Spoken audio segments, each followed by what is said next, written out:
गुन्हेगारी जगताचा जो घेतो वेध तोच खरा गुन्हे शोध. ठाणे पोलीस अधिकाऱ्याने एका महिलेला अटक केल्यानंतर कायद्यानुसार अटक केल्याची कारणे सांगण्यात अपयशी. पोलीस आयुक्ताला मुंबई उच्च न्यायालयाची कारणे दाखवा नोटीस बजावण्याचे निर्देश. तर नमस्कार, मी मीनाक्षी घोडके, गुन्हे शोध न्यूज नेटवर्क या आपल्या आवडत्या युट्यूब चॅनलवर पुन्हा एकदा हार्दिक स्वागत. मुंबई उच्च न्यायालयाच्या न्यायमूर्ती भारती डांगरे आणि मंजुषा देशपांडे यांच्या खंडपीठाने एका पोलीस अधिकाऱ्याला कारणे दाखवा नोटीस बजावण्याचे ठाणे पोलीस आयुक्ताला निर्देश दिले आहे. या अधिकाऱ्याने एका महिलेला अटक केल्यानंतर कायद्यानुसार अटक केल्याची कारणे सांगण्यात अपयशी मिळाले होते. खंडपीठाने अधिकाऱ्याच्या कृतीचा समाचार घेतला आणि सर्व पोलीस कर्मचाऱ्यांना सर्वोच्च न्यायालयाने ठरवलेल्या कायदेशीर मार्गदर्शक तत्वांचे पालन करावे लागते हे नोंदवले. जर या देशातील सर्वोच्च न्यायालयाने कायदा घालून दिला असेल तर प्रत्येकाला त्याचे बंधनकारक आहे आणि अज्ञान कोणतेही कारण मान्य होऊ शकत नाही, असे खंडपीठाने म्हटले.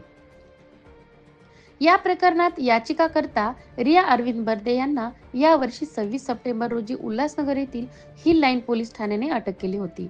तिला खोटे कागदपत्र तयार करण्याचा आणि फसवणुकीचा आरोप होता आणि ती बांगलादेशी नागरिक असल्याचा आरोप होता.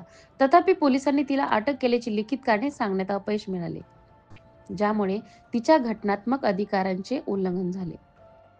याचिकाकर्ता रिया अरविंद बर्दे यांना या वर्षी 26 सप्टेंबर रोजी उल्हासनगर येथील हिल लाईन पोलीस ठाण्याने अटक केली होती.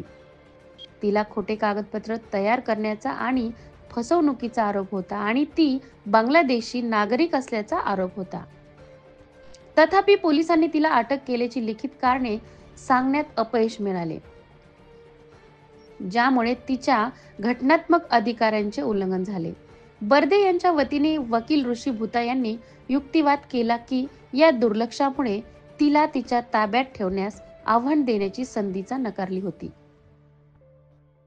न्यायालयाने नोंदविली की उच्च न्यायालयाच्या निर्देशानुसार ठाणे पोलीस आयुक्त यांनी पूर्वीच अधिकाऱ्यांना अटक केल्याची कारणे लिखित स्वरूपात कळवण्याचे परिपत्र जारी केले होते. त्या असूनही अधिकाऱ्यांनी त्याचे पालन न करण्याबाबत खंडपीठाने चिंता व्यक्त केली. अज्ञात किंवा अनुशासनहीनता हे कोणतेही कारण मान्य होऊ शकत नाही. कर्तव्यदक्षतेचा असा दुर्लक्ष पोलीस विभागावर वाईट परिणाम करतो, असे न्यायालयाने म्हटले.